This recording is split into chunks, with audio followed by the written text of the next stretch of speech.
निसर्गाच्या कुशीत वसलेला नाशिक जिल्ह्यातील चांदवड आणि त्या चांदवडची ओळख पूर्ण होते ती इथल्या प्राचीन आणि भव्य अशा श्री रेणुकादेवी मंदिरामुळे।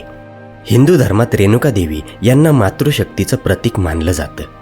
ही रेणुकादेवी महाराष्ट्रातील प्रसिद्ध 3.5 शक्तिपीठांपैकी एक मानली जाते।